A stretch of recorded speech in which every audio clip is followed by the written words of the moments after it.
Welcome to episode 33 of the Out on Loan podcast. As always, I'm your host, Jeff Nova, joined by my lovely co hosts here in the Big Three and Isaac Housen, Aritra Chargy, Kieran Keneally, and welcoming back to the show for today's episode is Gianluca. So, welcome, boys, to the episode. Um, I feel sorry for the two of my panel hosts here. Um, as we know, World Cup club. Oh my God, I was going to say Club World Cup. The World Cup qualifiers are officially done. We had a few international friendlies here and there as well.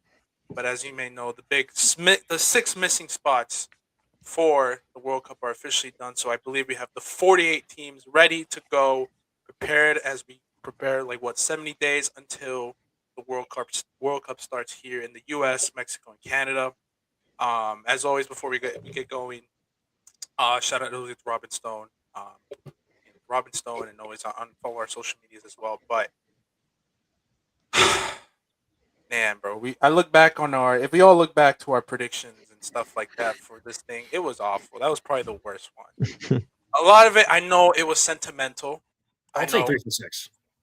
That's all I'll Yeah, say. I think I went also 3 for 6. I got the Turkey one correct. I think I got the. I think I went 2 for 6 actually. Now that I'm looking back, but it was just awful. It was awful predictions, but I don't think it hurts much as badly as for the two boys down here in Gianluca um and Kieran. So we'll just name off the teams that went to go play. So for the European knockouts, we had obviously Ireland. Well, to begin, it was like Ireland versus the Czech Republic. So those are like the first leg before the final that happened uh later this week on Tuesday. Um, but Kieran, just give your reflection, man. Unfortunately, our dream of having the Irish at the World Cup is officially over. Yeah, a very heartbreaking loss. Ireland was 2-0 up, I think, inside the first 25 minutes, blew a two-goal lead. Uh, Czechia tied it late in the second half, and then they eventually beat us on penalties, actually, which was probably the most heartbreaking way to lose a game on a PK shootout. It sucks. I mean, the first goal we conceded was a really stupid penalty. Our defender shoved, I think it was Krejci inside the box for no reason. It was a really silly penalty to give away. The second goal they scored was a set piece very late in the game. That feels preventable as well. And it sucks seeing Czechia go through because they beat Denmark. So it's like if we beat Czechia, we could have beaten Denmark realistically, could have been in the World Cup. But I'm also like, I'm half heartbroken, but I'm also kind of proud of the team. I don't think anyone expected us to go this far, especially when we were 2-0 down against Hungary back in November. Like, we went further than we thought. Now, you can't celebrate not getting to a World Cup. Um, I heard some people say it was worse than the Thierry Henry handball. I think back in 2006, was it? Now, I didn't watch that game, so I can't comment on which one's worse, but definitely a very heartbreaking loss for Ireland. Won't be able to see them this summer, so I guess I'll have to switch my allegiance to maybe Portugal for Bruno. But yeah, very very heartbreaking loss. Yeah, I remember watching that penalty shootout live with Dad, and shout out to Dad. Um, it was just it sucks to go out on penalties, man. It really sucks. I'm curious to know for any of our listeners out there. You can put in the comment section which one's more heartbreaking. This one, the penalty shootout, or the Thierry Henry handball, because I know that one is still talked to about to this day. So for any of our listeners out there, our fans, might do a reel on this. Give us your take. Which one's more heartbreaking for any of our Irish listeners, Irish fans out there? But it's unfortunate for you guys. I really thought you would make it, and I would have loved to have seen you guys battle it out against Denmark, which is obviously the final set of the playoff tournament right there for the European World Cup qualifiers. I think you guys would have had a shot. We said it. This Denmark team was not it, and surprise, surprise, they got knocked out later on, which we will talk about. But it's unfortunate. I would have loved to have seen MetLife or wherever the Irish are playing in Mexico. I know fans have been going crazy for the playoff games in the Intercontinental Tournament. Dude, imagine the Irish with the Mexican fans just going crazy, making some crazy chants and stuff like that, which is what I wanted the Irish to come in. I really did. I really did. So unfortunate for them. I will look at the other matchups that did happen because I don't have the chance to pull them up right now. But to kick off from those first legs. Oh, it was a semifinal actually. We had Turkey go through first and beat Romania 1-0 with, I believe, an amazing assist or goal from Arda Güler. And then obviously Sweden, a hat trick by Gyökeres, who I said I'm like that's going to be the guy to watch out for. Beat Ukraine 3-1, and then Poland obviously went through thanks to Lewandowski against Albania, and then obviously Czech went through against Ireland in penalties as well. And then obviously we had Italy go through as well, and then Denmark as well go through.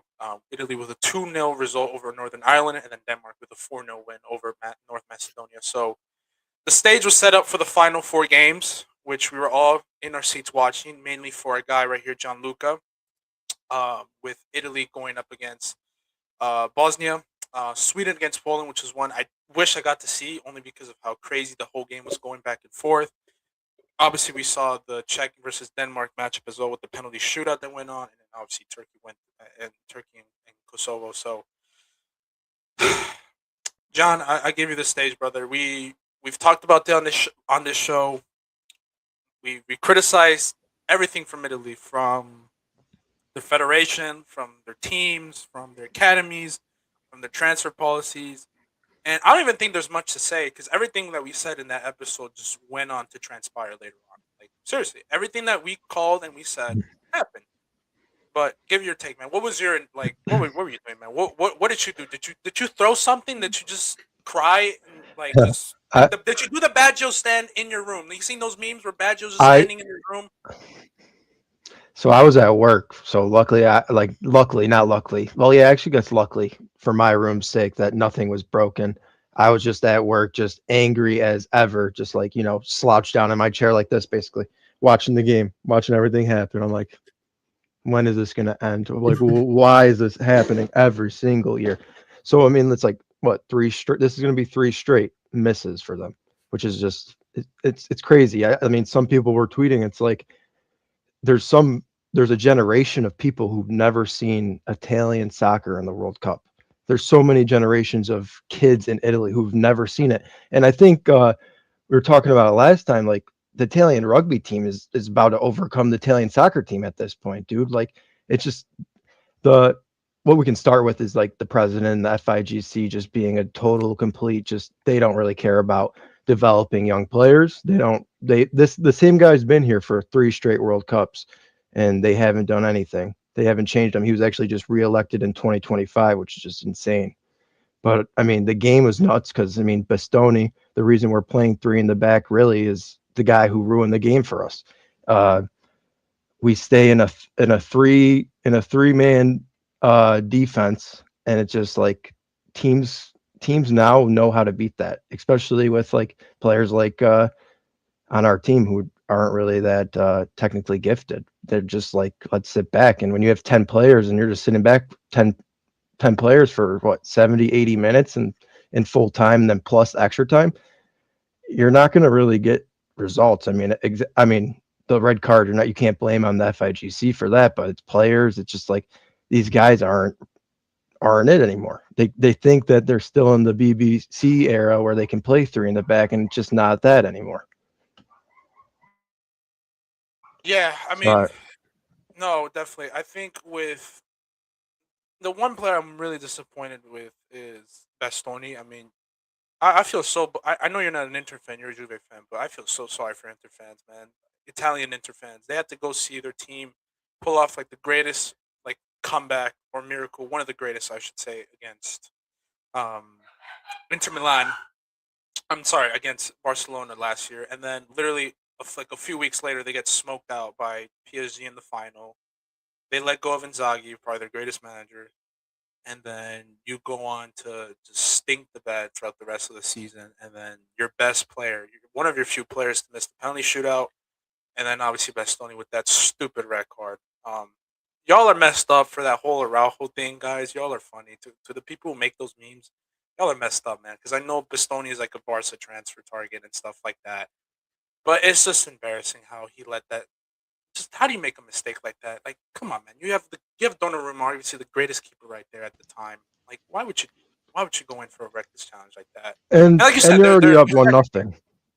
And you're up 1-0. So even if you Like, let that go, It's 1-1. It's not the end of the game. And I don't mean to keep going on about, like, obviously that was a red card, but later on there was a play in extra time or maybe before extra time where I think it was Retegui maybe or got taken down like right outside the 18 or like right on the edge of the box.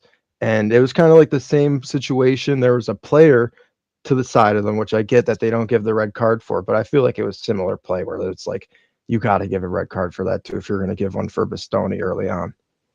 Right. It's a lot of inconsistencies, really, honestly, throughout these playoffs and through these referees and stuff like that. But I'm not going to go too on into the Italian Federation because we already said what we had to say, right? I mean, Baggio was right. Right. Have you any of you boys on the panel heard that Baggio made like the 900 page? 900. Oh, sorry, 900 page. Yeah, 900. Or, yeah. Yeah, 900. Sorry, which is insane. I don't know how long he definitely had to go around. Yeah. God, even I couldn't do like 90 pages. That's just insane. So he had like a 900 page report on how to fix this team, and they just threw it out.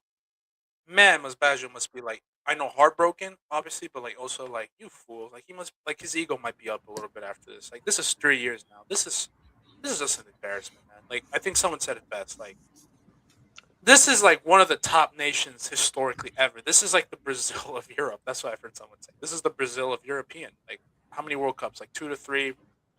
Up there with Germany. I mean, I guess Germany would be that because they have 4. Well, now, yeah. they're up. Yeah. Well, those are one of the two. Argentina. I'm just saying, Italian Federation, y'all could have just put that 900-page document into like Claude or ChatGPT, and they could have like summarized it for you. This was back in 2013, so they didn't have AI back then. Okay. But they probably would have. Okay, They would well, have if it was maybe, now. Yeah, maybe had they saved like a Google Doc, then like 2023, 2024, Copy you could, paste. Summarize it. And at least Yeah, maybe you make the definitely. 2026 World Cup. No, I guarantee you, Baggio has that file saved, and he's gonna chat GPT just to make it. All right, guys, make it 100 pages. Here's a But, TLDR it's pretty version. basic. Slim it down so they'll actually read it. He's got to dress up as like Martin Luther for his next Halloween costume. I feel like that. You might as well nail it on like the front door or something like that. Humanize this, please. God, but yeah, man. And then the other thing I want to point out too: how is DeMarco your best creative player? This is a wingback. He's your best creative player. Just look at the talent. I don't think there's much to say. Just look at the talent. Better fix it. Get your academies right. Get your teams right. Listen to Baggio. You got to start from up the bottom. I know a lot of people are saying this is the end for the Italian football. This is the end. We will never see this team back. I personally disagree with that type of statements and stuff like that. But man, do they need a heavy rebuild on everything? Like you got to go full Germany back after what was it, 2002, 2000 eras. You just got to go rebuild and just put in some youth talent and get another generation. Because if you look at the squads today compared to even to the last time they made it in 2014, even though that 2014 was weak as hell compared to the ones prior in 2006, 2002, all that, or 1994, 1998, I still look at that and I'm like, damn, man, like, even that team looks 10 times better than what I'm seeing on the field right here. So I'm sorry for John and all my Italian Americans. I too would have loved them. Like Richard said, we would have needed an Italy in the World Cup. Imagine all the Italian Americans out there going crazy for the national anthem. Would have died to see that, especially in New York or in MetLife, man. Like, come on, like Insane. it's a shame. But we're gonna end enough there for Italy, and then we'll just quickly recap the other European qualifying games. As we said, Denmark missed. I don't want to rub it into Kieran's face again, but I mean, this Denmark team was so beatable if you did get through. And obviously, we saw the penalty shootout. Unfortunate to see that. I think one of the penalty shootout, like one of the people that missed it was Hoyland and like the other rest of the squad that missed. So I feel sorry for him as well. And shout out to Ericsson for being alive and continuing all these things for Denmark because I don't know where to be without him, man. And I think this is the end for Denmark. They're gonna have to go to another rebuild. So I don't know if you guys agree with me or not, but they're probably gonna have to go to another rebuild. Yeah, I mean, I think it's just sad that Ericsson, like you talked about, isn't going to get another World Cup. That really sucks because it's incredible that he's still playing, like you said, after the cardiac arrest. And for his, I mean, I don't know if he's going to retire after this, but like for his international career to end like this, it kind of sucks. I feel like he deserved a little bit of a better send off. Yeah, he did. I would have loved to have seen even Denmark fans. I know I was like, oh, we're gonna see Denmark fans, which I would have rather seen Ireland fan just for like the amount of immigrants and people that are based here in the United States.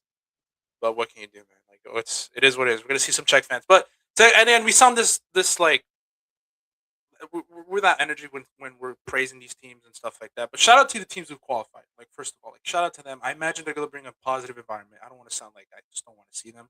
I just think with how much people are based here with the nations from like descent and stuff like that, I would have loved to see that. But Turkey as well. Shout out to them. Really well team, solid team. They're gonna be a tough team for the USA, which we will definitely go into later today. But they have a talented roster with Guler and Yildiz leading the line, and I'm just very impressed with how Guler has kind of like still adapting at Madrid at terms of, like becoming like a real stamp mark into the team. I would say with Jude potentially coming back, but with Turkey, man, he's definitely like their guy. Like even probably been better than Yildiz. I don't want to go into the debate, but we'll see in the World Cup. I think Guler has just implemented himself a little bit more than what Yildiz is. I think Yildiz is still the better player, John. I still think that. I think he has more upside to him. There's a lot more potential, and I think he's proven more with Juve just leading that team. But I think for this Turkish team, for the time being, I think Guler has been that guy, and you see it with the way like the team has a setup around him, the way he's confident, the way he's moving the ball quickly and stuff like that. Yeah, I think And we're then on the finally, same level for that. yeah, and then finally we go into Sweden and Poland. Sucks for Lewandowski, but I did say it was the battle of Gyökeres or Lewandowski, and we had Gyökeres come out on top here with not only the hat trick to take him there, which is an amazing hat trick, but again, like it's not the team, but the game winner to get it in there. And it sucks for Lewandowski too. Probably the last time we'll see him on the international stage and get to a World Cup. So, but Gyökeres, man, and Elanga too. Ever since he scored against Barca, I know me and Richard kind of talked about it. Like, damn, ever since that he's been on form. He's been absolutely like killing it now. So Barca reviving another player for the time being. So sucks for that, man. Like, well, shout out to Elanga. So we'll get to see him at the World Cup with Sweden, and yeah, we'll see what will transpire from that. But I know, John, if you need to leave, you're welcome to leave because we're about to go into a quick break. But thank you, John, and we'll have to have you on for whenever Serie A gets tightened up here and there with the Serie A title race. So we'll bring you on. Definitely. Peace out, boys. Peace out, brother. See you, John. But as always, please, who's not disappointing us, who will be at a World Cup, hopefully, Robin Stone Pictures. Please go out and follow our man, the Robin Stone, the Batman. Follow him, give him any likes, share comments on his Instagram pages with anything that he posts and publishes. We love you, Robin. We love you, Ren. So hope to see you out there soon. But going back to intercontinental football now, we got the playoffs, and it was disappointing for me in a way. I didn't realize this for the Bolivia matchups. One of the goalkeepers out there, I'll pull him up because I forgot his name, but Bolivia. Obviously, the two teams that we'll be going through are Iraq, and then obviously the Republic of Congo. I don't know who got the Republic of Congo right, but shout out to you, Kieran. I think you were the one that got it spot on. I got it. Isaac, I did. Isaac too, right? Did you get the Congo? I had Iraq. You had Iraq. Yes. You had Iraq. I had Jamaica and Bolivia. Again, I wasn't too familiar with both teams, so apologies for that. But I did feel like Bolivia. We'll go on to the Iraq and Bolivia bracket. Obviously, Bolivia began with their win over Suriname, and then Iraq was obviously the first ones to go through, so they were supposed to meet up in the final. But I had a lot of faith for Bolivia. I really did. I didn't realize this at first, but I thought what I came to figure out was where they were playing. They were high up in the altitudes at the Guadalajara, not Guadalajara. Sorry, Monterrey, where Bolivia was taking place with their playoff game. So I thought that would help them out in them getting through and just having that similar environment. Obviously, the Bolivian fans are going to go crazy and go out there and show out the best way they can, even if they're small, short people in population. I know they're going to go out and ball out the way they can. I thought they had a chance, especially after their narrow like 2-1 win over Suriname. But it sucks for my guy, man. Even though for my guy Vizcarra, the main goalkeeper for Bolivia, he's a current starting keeper for Alianza Lima. You would have loved to have seen them get through with the team after 40 to 50 years since not making it with his nation. Bolivia not making to a World Cup, and then him being one of the key pillars to that. Main starting keeper for my team in Peru, Alianza Lima, and it just sucks to see him go out like that. Just silly defending, poor offensive display from Bolivia as well. It was just very disappointing from their part. And I would have loved to see him go through with positive energy, positive vibes, because we have that Clásico coming up in Peru.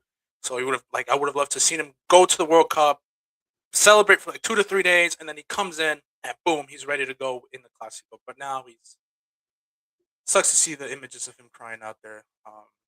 For if any of you, I'll show it real quick. But yeah, this is our guy right here. He's got him, man. I would have loved to goalkeeper 33. I would love to see him, but he did the best he could. But I just think this Bolivia team just didn't have enough quality compared to Iraq and weren't clinical enough. So I don't know, Isaac. You predicted Iraq. I don't know. Was it just out of I think I bought into more of like an emotional storyline with this team, which I think is something we've seen a lot with the World Cup. I mean, I don't think any of us are unaware of sort of the conflict going on. I mean, or war, I think by the definition now, currently with Iran and the Middle East. And I mean, Iraq is a border country. I believe they are fighting alongside Iran. I believe they might have even been struck in one of the bombings that have gone place over there. This is just a team that's playing for something more, I think. And when you go against those sort of teams, it's very hard to compete against a team that's fighting not only for a World Cup spot. Granted, Bolivia is as well. They're fighting just as hard on that level. But again, when you're fighting to represent your people, I think that's always going to give you an extra motivational boost to sort of get out that to see out the result. And I think to have an Iraq in this World Cup is going to be huge. I think it's a great just stepping stone or platform for them, however they choose so to use it, even just to bring more eyes onto soccer in Iraq and that part of the world. I think that's been one of the beauties with this sort of expanded World Cup. I know we can talk about sort of maybe the quality that'll go down or stuff as a result, but these 48 teams now to have them, like just to have countries like this and have more countries have the opportunity to sort of shine on that large stage, it's going to be really fun. So I'm really excited and I'm really happy for them. Yeah, most definitely. I think I was very happy with, like you said, with the way the sport is going to grow in that nation. I shout out to the Iraqi fans, man, to Iraq. They were absolutely amazing down there in Monterrey. They were energetic. They came in numbers. Like me and my dad, we were watching that game last night. It was like 8 p.m. and it was just like I'm like, oh, the Bolivians are going to go crazy in that game. And no, this was like one of the rare few times I've seen a South American nation get outnumbered like that. Because the Iraq fans came in and just dominated, just loud, energetic, engaging with the people down in Mexico as well. It just felt like a home game for um, Iraq. So, um, shout out to them, and I'm hoping this is a stepping stone for their future, like you said, in them growing as a sport and them growing as a team as well. And I know they will be in the group of death, which sucks for them. It really does suck, but hey man, who knows, man? You got to go up against Senegal. You got to go up against Norway. You got to go up against France. It is what it is. And who knows, man? Maybe they give a tough run for some teams. Maybe a Senegal. Maybe they shock a France. I don't know what the games are going to look like spreading out, like who goes first. But if it's like the last game, who knows? Like maybe you just go out in France, or like, oh, we're done here. So shout out to Iraq, man. They fully deserve going through, and they were clinical. That's the one thing that they were better over Bolivia. The other game as well, we had Jamaica go up against the Republic of Congo as well. Same thing for Iraq fans. Congo fans turned out as well down there in Guadalajara this time. I know that was an earlier game, but still, they were just loud, engaged one. This is what I like about the World Cup, and I hope to see down here in the States or in Mexico or in Canada, for example. I would have loved. I mean, that's why I wanted Italy to go because they would have gone in that Canada group, and you know how there's a lot around New York, so you can easily just go up to Canada and go to those games. It would have been a crazy environment. Canadians and Italian American fans. That would have been something. But yes, we have the Congo here, and they've just been turning out like crazy. Um, I didn't get to see the game, so I don't have much to say about it. But shout out to Twanzebi. I know former United guy. I know for our boys down here at the United fans here, they're probably happy for your boy. That's right. He actually scored the game-winning goal too, which is game-winning goal insane that he sent a nation to a World Cup. So, like, no matter what happens, I think Twanzebi is going to be remembered, at least by Congolese fans, as the guy that sent them to a World Cup. It's also a cool story. I mean, he arrived in England from the Congo, age 4, didn't speak any English really, joined United, graduated our academy. I don't know if you remember, but he had that great game against PSG, against Neymar and Mbappe, where he pocketed them. Locked him it didn't work out at United, but I'm so happy for him that he gets to play in a World Cup, as well as Aaron Wan-Bissaka. Never really got picked for England, but now he gets to go to a World Cup for Congo. That's really cool. I'm happy for both of them. Like once you're a United player, you're kind of part of the team for life. So it's really cool to see that they get a World Cup with Congo. It's a great story. Yeah. I'll also just add. Sorry, one thing. Embarrassing from Jamaica. I want that noted as well. Just simply not clinical. It goes in the extra time. You don't get a goal. This is a World Cup where you didn't have to worry about the U.S., Canada, or Mexico with anything for qualification, and you're unable to get through. I don't want to get these reggae boys, whatever. You guys aren't. Maybe you're having too much fun out there. I don't know what it is. This is just. From some of those players in that squad, I mean, Bailey, even Hayden, who's been just like a solid midfielder throughout his career. Blake has been one of the best goalkeepers in MLS. Granted, he did keep this goal basically 0-0 for the entire game. I mean, Cadamentieri, I think, has been playing well. I believe it's Sheffield Wednesday, I want to say, maybe at least on loan for. Like, these are some quality players that they've even performed well for Jamaica. And I would honestly say at some moments have looked good against us that I would have been shocked if you told me that they never ended up qualifying for the World Cup. And now, obviously, that's a situation we're in. So I just say flat out embarrassing from Jamaica. I think the federation really needs to look inside for solutions. You're absolutely right. I did see. I haven't been following much with CONCACAF, obviously, because I've just been so focused with South American World Cup qualifiers for Peru, for Peru's sake. And then, obviously, I knew USA, Canada, and Mexico were going to go through. So I haven't really paid attention to those CONCACAF nations. But I did see like how embarrassing it is. I mean, I know besides those top three teams, really, the fourth one should have been like it's Jamaica. Usually. Jamaica's even beat us. I mean, 2014, 2016 Gold Cup, they knocked us out in the semifinals. Like this is a team that also like gets good results, and they just simply didn't this time. Yeah. So Jamaica fans, what's going on, man? What's going on, brother? Like, come on now. I don't know what they're gonna do. Because I agree with you. I think for CONCACAF, it's like that's three extra spots. Like what? Come on now. So unfortunate for them. Also, one more player to mention before we move on to our next segment will be I want to shout out Bakambu as well. I know he's like been crazy down there in Villarreal back in the day. I'm happy to see him at a World Cup. Underrated FIFA card as well. First FIFA reference in a while. I love that. I got you. Does he play for Real Betis, Jeff? Bakambu? I think he does. So he was he the Real Betis player that like had his hand on the trophy last year when they lost to Chelsea? Yes. You know what I'm talking about? He was. That's really cool that he gets to be in the World Cup. Yeah, maybe he'll do it again. Maybe he makes it to a World Cup final and then he sees it out. Sorry, I love Congo fans, but like that's not. But yes, he is the player.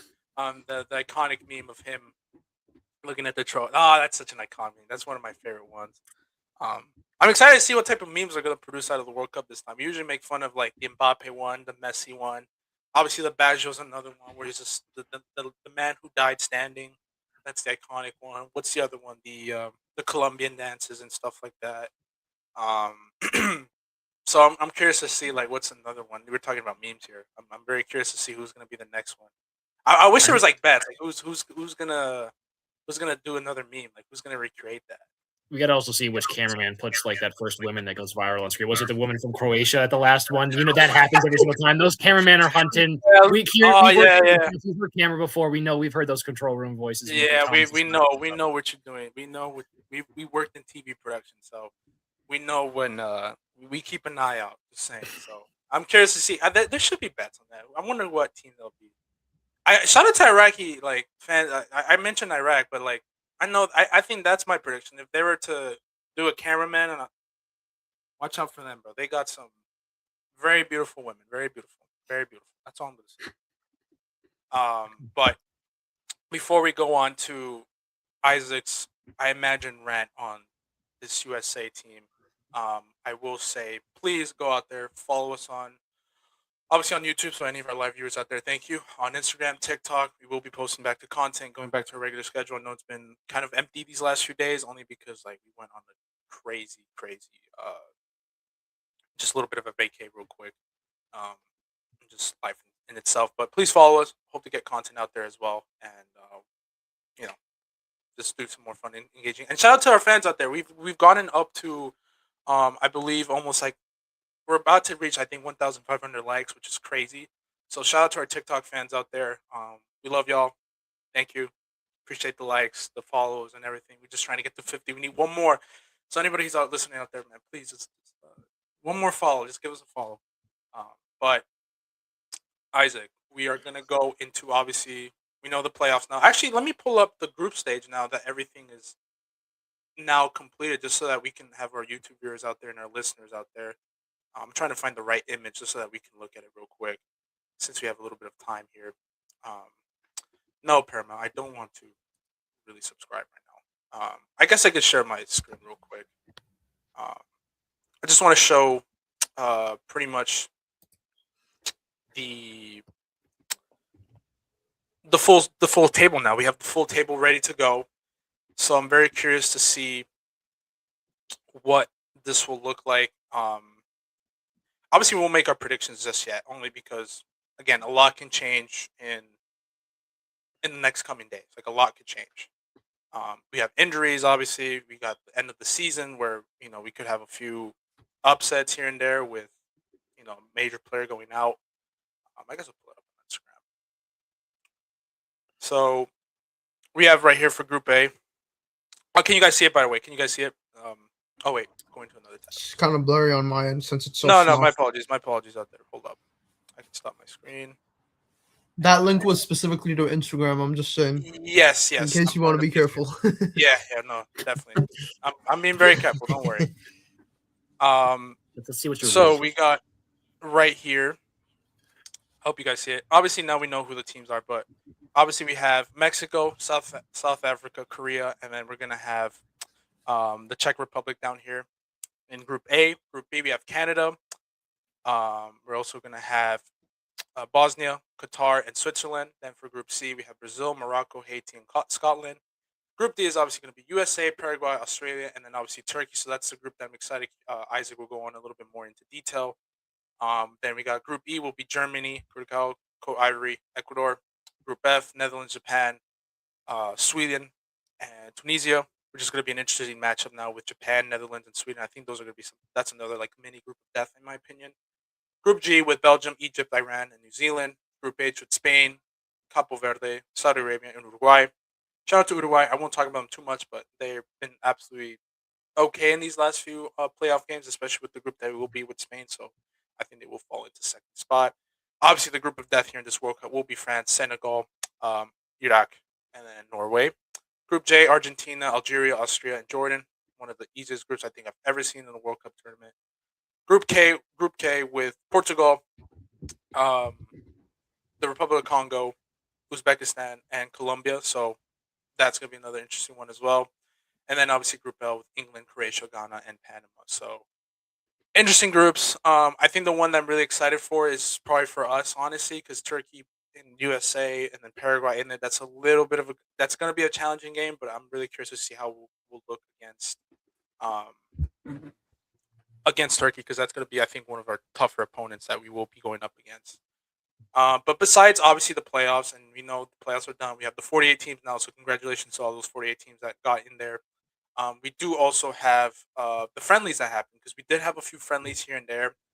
And obviously, with us being based in the United States of America, we are I'm not the biggest, but I know our man right here, Mr. Isaac Housen, is a big USA fan. Is notorious every time we go into international break. Every time, give us a recap on the USA national team. So, unfortunate results from the last two friendlies that we played here in the States. First one being in Atlanta, a 5-2 loss against Belgium, a very disappointing and embarrassing loss. And then obviously the 2-0 loss against Portugal at, I believe, I don't remember where I exactly. think that was Mercedes-Benz as well. Was that in Atlanta as well? Yeah, it was both Atlanta. Yeah, in Atlanta. Both in Atlanta. So I was like, I'm about to pull up the screen and the lineups and everything, but go ahead, man. Please. Yeah, you used the word disappointing, and then you stuck it into the word I was going to use, embarrassing. I think that's kind of the easiest way to describe this window for us. The Portugal result, I'm not as upset about. I think we all know the quality, especially when you were looking at that Portugal squad. I think you would have just liked a lot more going forward. I mean, 2-0 isn't the worst result concerning that team, but like 2-0 is not a bad result if you get knocked out to them in the quarterfinals or the semifinals. That's when you say that. You don't say that in a friendly leading up to the World Cup. You obviously want your squad to look a lot better. They tried like the Pulisic false nine that game. I don't think he's played that since like 2018, 2019. Like, we're a joke. Like, what are we, if that's your solution? And also I look at that as for your strikers as well. When you have an Ajiman, you have a Balogun, a Pepe, whoever you want to throw in there. DK when he comes back from his 4th ACL tear or something like that. Sorry, I don't mean to take a shot at him. I miss him so much, especially for Orlando. But yeah, like how do you feel if you're them? Like we're trying out Pulisic to give us a 5.6. Now, granted, these foot mob ratings aren't everything. I mean, what you have Morris that looks fine. I mean, McKennie had a poor result. Obviously, he came off after that first half. I thought he looked the best in that game against Belgium, but like, we're starting Sebastian Berhalter against Portugal. Like Morris, it's been good this year. Has been a solid championship midfielder. You have Berhalter, which no offense, I don't care how well he's doing in the MLS. Like obviously, you want those guys to be getting mixed into the squad. Obviously, you want your domestic league to grow, and then you have McKennie, who's been obviously what he has been for Juve. Then you're looking at that midfield for Portugal, and you're like, that's who we're supposed to match up against. Let alone that, like, I mean, let alone the Belgium game where we were just flat out, I think, just embarrassing outside of scoring our first goal. Yeah, I'm just not optimistic. Our goalkeeping is now. I'm not blaming these past 2 games solely on the goalkeeping, but like our goalkeeping is the worst we've ever seen going into a World Cup. It feels like, which is crazy to say, at least since like the 90s or the 80s. We had like. Granted, you have a fun run with like Friedel and Howard and all of that to where you're not really worrying about the goalkeeper. That's obviously always great. But like, yeah, we're relying on – I love Matt Freese, man. I love you when you play for NYFC. I do not like to see you wearing that USMNT crust. I'm sorry. You are just a different person when that jersey's on. Like there's just – it's not even good football to watch. It's not appealing. Like I think then I fall into too much. If anyone knows me from the big 3 how much I hate – Poch as well. And then I also have to like remind myself of these poor results that I'm also watching Pochettino manage this. And it still feels like there's moments for the federation are seeping in with, there's just so much MLS heavy on the roster that like, I just think flat out, like, I don't know why Tim Ream is a defensive liability. And he started as center back for us against Belgium. Like when like Herculeo Gomez is calling you a liability defensive, like that's a USMNT guy. Like on public media, like even from some US backed media, like that's embarrassing. We're expecting a 38-year-old to like, he was at moments going to have to go up against like Jeremy Doku. And we're at the stage with our national team where we thought, yeah, Tim Ream, who's a 38-year-old now playing at Charlotte, like that's who we got to start to mix in and see how he looks against. Cause he's good at progressing the ball upfield. It didn't matter. We gave up 5. And also now too, I mean, I can give you the hot take or right now for the clickbait title. Like there's a chance we could get grouped if we continue to perform like this. And I think I don't mean that in a sense that we will. I just think us as fans need to come to the realization that is a possibility. I think we obviously went through, you're the host nation, and I still back us to get through out of that group, but you mentioned Turkey. How are you not worried about Turkey based off of these 2 performances, at least in terms of the threats they have going forward? Like that is no easy game. I mean, know how Australia at least performs in a World Cup level. They always seem to turn up. Paraguay has always given us troubles before. Like this is not as easy of a group as we think it is. I think we do have the benefit of being at home. I think by then we'll maybe have a better sense of what our roster is. But like you're trying things in these windows and that's part of it. But like it doesn't even feel like we have a set lineup. Like, could you guys really confidently predict like who you expect to be in this lineup come World Cup? You have names you'd throw out because you just assume based off of talent, but you look at all these other matchups. I think even the European qualifiers and the other World Cup qualifiers. Now, granted, those are qualifiers. You take those with a heightened sense of support and you put forth your best 11 all the time. But like all those teams, like they know Turkey, I'm pretty sure probably has a pretty good idea. Portugal, you can tell, has a pretty good idea of what their starting 11 is going to look like, barring a few players getting mixed in at injuries. We're still deciding who our striker is going to be. We're still deciding who our 2 center backs are going to be. We're still deciding who our goalkeeper is going to be. We're starting Sebastian Berhalter against Portugal to find out if like he's maybe a guy. You have to throw in Morris. You kind of maybe pencil in McKennie. I mean, Weah, man, I love you, but like you got burnt a few times by Doku, and you're supposed to be our pacey like fullback that can keep up with those guys. Like how can I expect you to do that through the entire tournament? And now, especially if you're talking about if you don't win your group, I'm fairly certain based off I think they're going to get first in the group. You're playing Belgium, I think, in round 1 of the knockouts. What are we going to learn in 2 or 3 months that's going to prevent a 5-2 loss? Well, and then even if we win our group and we win our first round of knockouts, I'm fairly certain there's another strong chance you're still playing Belgium in the second round. Then do you think you're getting them through the second round? Like, I think we all talked about heading into it. I think my brother actually asked me on like a FaceTime, like, what do you think is like the ceiling for them? And I say the ceiling at their max potential is semifinals. I don't think that's realistic, but like that's the height where I think if they go off on like some fantasy run, I think I could see them reaching the max out of a semis. Man, I can't even confidently tell you they're going to win a knockout round. That's kind of embarrassing. Yeah, the fact that we had Pochettino coming out saying that semifinal is our objective. I'm looking at this team right now, just like the way we've been playing, even from last year. I mean, when they got knocked, we lost what Gold Cup, we got knocked out like that. It's like, man, it's getting to the point like I kind of miss Greg Berhalter. Like I'm being serious. Don't Like, say that's that. not Don't bad. say that. I'm Don't say joking. that. I'm joking. But it just shows how I think wrong Pochettino's had it these last few games, these last few months, and really the form of our players have just not been on it. We don't like it's embarrassing that we don't know what our best goalkeeper is, and that's probably like besides our striker gonna be the most like we have two spots, our two core elemental spots, the goalkeeper and striker. We know those are like the two most essential parts in football potentially, the ones that can win you a game and save you a game. Those two we don't even know what is gonna be our main starting team. We don't know what form they'll look like. We don't know how they're gonna turn up, and they're not even like iconic players like a Tim Howard or a Clint Dempsey or anything like that or even like just whatever it may be, to the point where like you're okay with them being on form because you're confident that they'll turn up at a tournament like this. So now the two main positions that we don't know what they're gonna look like is on jeopardy. So that for me shows. I don't even think that's a hot take to say that they might get grouped because you look at Paraguay, you look at Turkey, you look at the other. I forgot Australia, right? Correct. Yes. Australia, and we know, and you are right. Australia is a sleeper one. That's a sleeper one that people are not really talking about. To the fact that we got Turkey and Australia too. So, but you look at those three teams, you're like, oh god, like how are we going to look like? And we know Paraguay as well. And if you're saying we're going up against Belgium, the way we turned out against Belgium, what makes me think that we're going to get through any other team? I think we probably get out the group, but we're not going to go far into this group. I'd like you to The pull up that latest list again, we'll go- and we can look at like even like how the World Cup list of all the teams in, and like how many teams would you say like we're right now off of form we're worse than? Yeah, There's let probably me- at let me least try to- half those teams. Like Yeah, let me. it's I don't know. No, it is. I also it is will very apologize if my cat walks by at any moment. She just walked in the room, so there's a No, chance you're I'm good. gonna find them. You're good. Let me try to pull up. Yeah, I just wanted to quickly add. I also feel like this team, it'll depend on how well Pulisic plays, because I think that was like a big part of the run that we made in the last World Cup. Like Pulisic was just absolutely amazing, and I mean he started off the season well with AC Milan, and starting 2026, I know he's also had some personal issues as well, which could be leading to some of the gameplay right now, but yeah, I mean, like we're gonna need that Pulisic to like really come back. That speedy, aggressive, like in your face Pulisic. That's just so attack minded and is so brilliant. Obviously you got McKinney, and then I'm not sure like if Tyler Adams is like dealing with another injury or if he's not even gonna be in the squad. That's another thing with like obviously Tony Robinson there. Yeah, there's a lot of question marks that needs quick answers, and I don't know if Pochettino is gonna find that by beginning of June. And yeah, time is kind of running on this team, and they need to figure out some things quickly. Yeah, I mean, and like you said, I think time is the big thing because now what we have like 2 to 1 game, like a game or two left before We have two the World friendlies Cup starts. before, and like one of them's Two against friendlies? Germany. We're like, I think we're gonna get waxed by them too, and then we're going into like a World Cup. Like, oh my god, we just got waxed by 2 more countries. Like, what are we doing here? That's just real. That's a real I scary.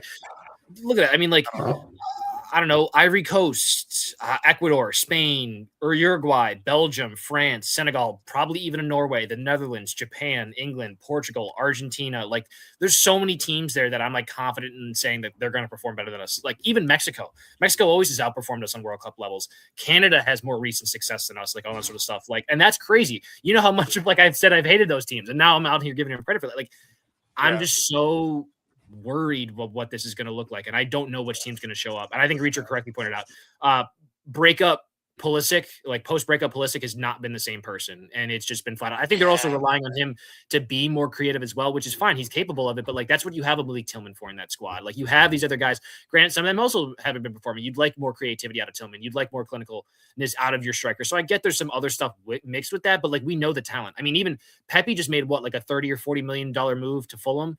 I mean, like Ajiman, I hear about as one of the best strikers in the championship. Like the talent is there. I think now more than ever, we've realized that on a broader level, like the talent is there. I mean, heck, even go to Bosnia and Herzegovina. I don't know the name off the top of my head, but the guy that scored the winning penalty to send them through was a dual nat between the U.S. and Bosnia. And he chose to play. Like we gave him starting minutes. I believe he even played on a men's roster, and he saw his better pathway through. Like his creativity in that game was something that I haven't seen out of any of our wingers outside of maybe Pulisic in quite a while. Like you're telling me we can't use that guy who's going to now be going to a World Cup and helping lead his country. The guy was born in Wisconsin.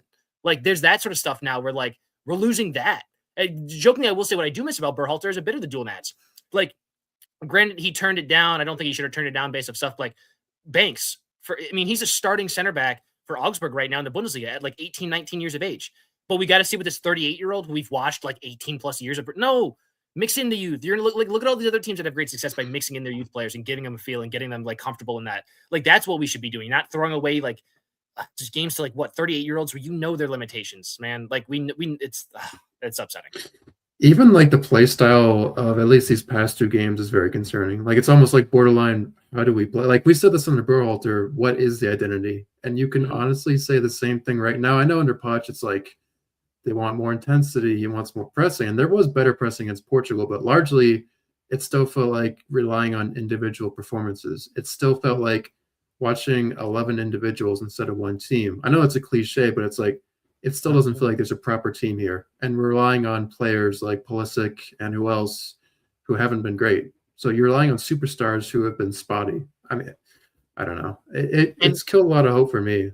Watching them, I don't get inspired with how the team plays. And that's the frustrating part too, because we said when we left Berhalter was we're gonna bring it. And I remember you said this, Isaac. You were like, "Look, we know you have your issues with Poch, but it's better than Berhalter because we thought coming in is he's gonna bring a sense of identity, a sense of play styles we get ready for these big national teams. Now he might turn it out.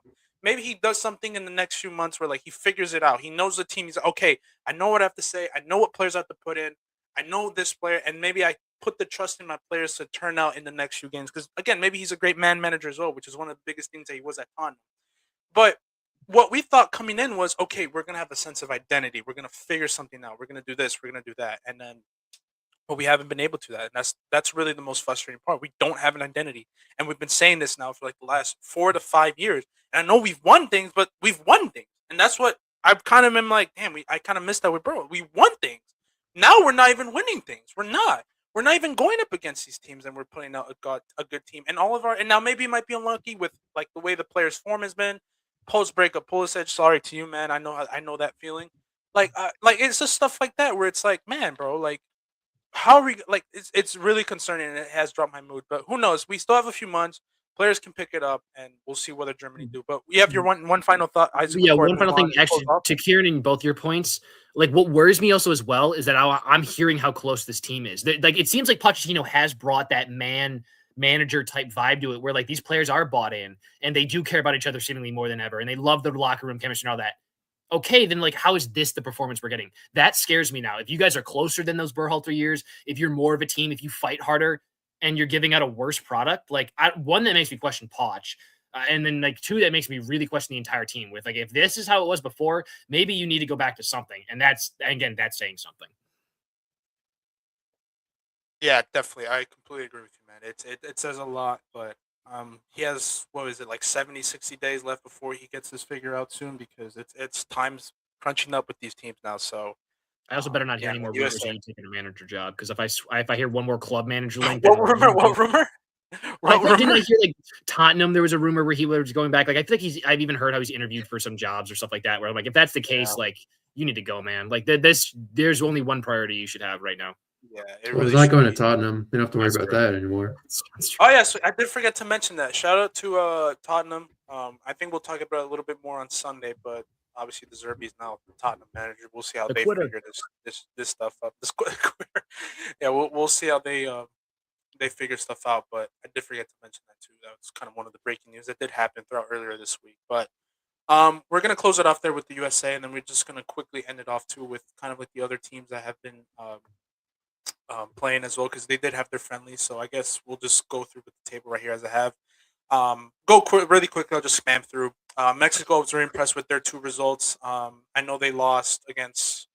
They drew against Portugal and they drew against Belgium. But again, what makes them so tough is the fact that for that group stage change, which I think they will get out of, it's the fact that they are so dominant at home. They will have the fan base, and we know how rowdy and loud the Mexican fan base will be. The vibes, the environment.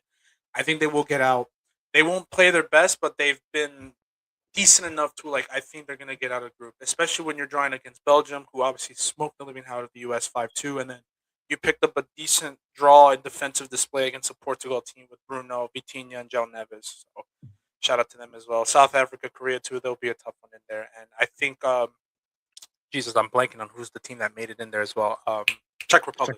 Is that Czech? Czechia, Czech, yeah. right? Yeah, Yeah, Czechia. Czechia. They'll be in there as well, so they'll be a tough team. So maybe a little sleeper under pick, but we'll see. But as I continue on, what's your I think I wrote it here on the script too. What is your team that you've been most impressed with inside of your national team? But with the one team, because I think I have like one in there that I've been kind of impressed with. I just want to quickly say shout out Brazil, man. There was a lot of questions leading up to the World Cup as to like how they were going to perform, and in their qualifiers they weren't the strongest. Yes, they did end up finishing third or fourth, I believe, at the end. There were still like a lot of question marks regarding like their attacking and wing positions, with Vinny, but he with the last two games, they've showed up. I know they probably did lose against France, but then they strongly beat I forget who Croatia. they just beat Croatia. 3-1. Yeah, they Croatia. beat Croatia. Yeah, where they- like the attacking, it just looked so fluid. Cunha had that great assist with Vinny, and then I don't know if it was really an assist. It was more like a second assist because like Vinny then cut it into like Bremer. But yeah, I mean, or was it Danilo? One of them. But anyways, it's just like quickly to say, I was like kind of impressed with the way how they've played, and it looks like Don Carlo has the guys like brought in. Yeah, I'm just excited to see some positive football from them, some Joga Bonito or Yeah. Joga Sinister with the recent like commercials and music that they've been putting out. But yeah, super excited to see. No, how they do it. that was actually the team which I will go. I'll go in a little bit, but Group B as well, Canada. I haven't seen much of their games, but I imagine they're performing better than what the USA are doing. But do have a group with Qatar and Switzerland. Then obviously we talked about USA, Group B, Germany. They looked okay. In these last few games, Ecuador as well. They got a decent result here and there. So Germany looked to be one of the favorites to be in there. I don't think they're the top favorites just yet, but I mean they're heading on the right track. So we'll see how they do. Japan, they picked up an awesome result against England as well. So shout out to them as well. I think they're still going to be another one of those teams that will probably have another. I don't think Cinderella run, but who knows? Maybe this is the year where they finally peak out and get it with. Is that Sweden's group now? Yes, I think so. That's If I'm another not group of mistaken. death right there. Japan, Netherlands, and Oh, Sweden is yes, let yeah. alone that sleeping on Tunisia. That's going to be a fun group. Let me fact check real quick because I'm not too sure about that. I can fact check that if they're in the they will be. Yes, they are in the Sweden group. Yes, I just saw right here: Netherlands, Japan, and Sweden, and Tunisia. So that's gonna be that's one of the other mini group of death. There's a lot of mini group of deaths, man. But yeah, that's gonna be an interesting matchup. And we know how impressive Sweden been in the playoffs. We obviously know Netherlands are one of I think the dark horses to win this whole thing with the roster that they have. I mean, the midfield is just insane with De Jong, Gravenberch, Reinders, Xavi Simmons, and then that defensive back line with Van Dijk, Timber, Delict. I don't think Delict will be there, but No, Delet's not going to be there, unfortunately. no Delict. Well, they No. still even without Delict, they'll still be with Timber, Van Dijk, and Van de Ven. So that's just going to be a crazy team. And then their fullbacks too, and then the striker partnership with Depay, who's been killing it still for the Dutch. So no, that's another group that I can't wait to go more in depth to when we go to World Cup tournament. Belgium, I've been impressed with them too. With some of the results, I think they got some players in there with Doku and I forget his name, the one who scored the 2 goals against the U.S. I can't pronounce his name. Lukembe or Luca Bacchio, I think. Luke Bacchio. Yes, there we go. Luca Luke Bacchio, Bacchio. yeah. Thank you, Karen. You're like my translator for when I cannot pronounce it because I'm awful at that. But Luke Bacchio, yeah, I think he's been a standout for this Belgian team, so I'm very happy for them. Obviously, Spain and Uruguay. Well, Spain, we know they're one of the favorites, probably the top 2 to win it. With we talk about play styles. They're that one team where, like, with Argentina, that just know how to play. Like, they know their identity. They play. They one-touch football. Boom, boom, boom. Possession based, whatever it may be. They have the style. They have identity, and that's why they're one of the favorites to go out. Because not only do they have the best right winger in the world, arguably, but just the coach and the style of play. They've just been amazing. Uruguay, I'm not too confident based on their talent, but with the recent results that they got against England, and I think they got another draw here and there against Saudi Arabia. I mean, we waxed them with like an MLS back line. I'm not going to lie. That scared me. We beat them like 5-1, 5-2 with like their starting squad. That was. Well, we'll see. I think they will turn up. I think with Fede's form and, Darwin in there, the pacey wingers that they have, they could get out this group, but they will get. I think they will get out this group because I think they are better, but I think they'll get out. But I've been impressed because I've not been high on this Uruguay team for sure. France, we know them. Best attack, arguably in the tournament.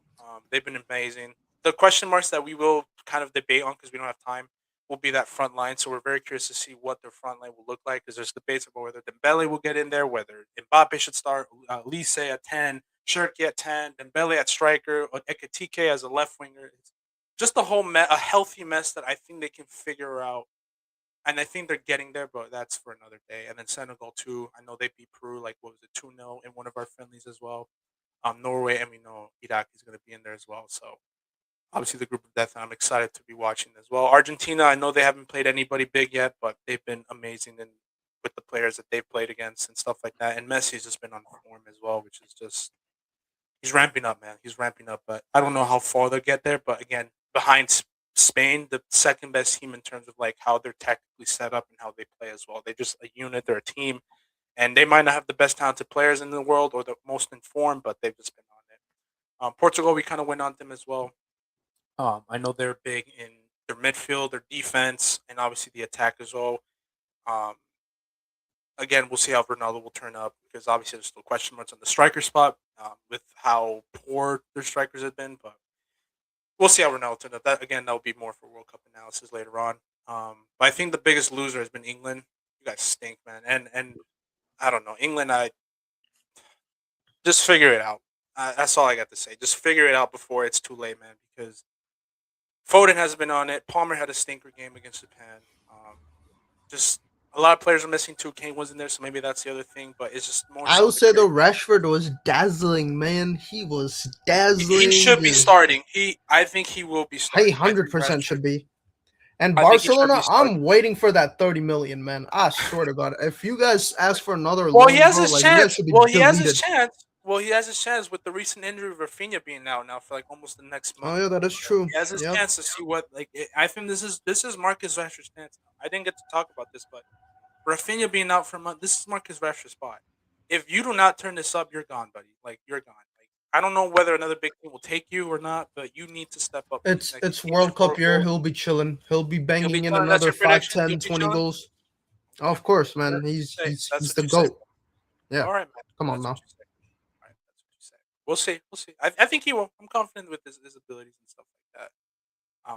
But yeah, no, and finally with Brazil, I just like Richard said, I've been so impressed with their lineups recently, especially that Croatia team. The switch up is just amazing because I kind of have an idea of who they should start. Thiago Idor has been absolutely amazing for that Brazil team ever since he came on. And shout out to whoever brought him up into the show because I didn't know his name. You're like, how do you not know? He's been like the top scorer for like Brentford, one of the top teams. Like he's been amazing. My hot take is I think he should start. Like from what I I saw, don't know in if that's this a hot game, take. I think he should start. Like the physical presence that he brings alone, and the amount of gravity that he brings to help out like, the Vinny and his teammates around him are just. It just makes the team click and it makes him feel better as well. And I don't know if Endrick will start, but I'm hoping that he gets at least heavy minutes now with how he turned in that game against Croatia, how much he changed the game with his electricity on the right wing. So I'm just happy to see some of Madrid boys are out there like performing, especially Endrick. You know, this might be this is his first World Cup, so I'm excited to see how he'll do it on the Brazilian stage for the Brazil shirt and then in the big fighter international stage as well. But that's the team I've been most impressed with. Me, I think my most impressive team has been Brazil so far with how low. You know me, I've been so critical of them, but they've been so impressive in that Croatia game where I think I have a lineup ready set to go, where I'm confident they can like make it far, like not make it to the finals or win it, but make it really far. And then England with this decision making with Tuchel has just been very questionable as well. So, but that's all I got for you boys. That's pretty much it. Obviously, World Cup is coming up, and I'm excited. But we'll get back to our regular schedule, quote unquote, with Champions League coming up. So we will have an episode Sunday night to predict our games for that Champions League's quarterfinals because it's a big one. Then obviously league play comes back as well, so we'll see how United will do. The league title in the Prem as well, Serie A, and then in La Liga as well, we have the Madrid and Barca title race still neck and neck here and there. So that's all I got. I really appreciate your time and your patience as well. Again, sorry to Kieran, man. We'll hope to see you guys in 2030 for the World Cup. I'd love to see you guys, man. And And for the USA, you better wake the hell up, man, because I'm not paying no 400, 500 tickets to watch you guys at SoFi Stadium here in LA. I'm not doing. I don't even want to go to like the fan events. I don't even want to do that because you've been so bad. Like that's how bad you guys. So Just be there please. after when they lose. Oh, I might do like some fan reactions. I'll do that. How about that? I'll do that for you. I'll get you on FaceTime and I'll be like, hey, I got my boy right here. He wants to ask you a few questions. Just get the clips out. Get the clips and content for it. You know. I got you. I got you guys. But that'll be all for today. Thank you again. You were listening to the Alamo Podcast. As always, please follow us on our social media and everything. And have a good rest of your night.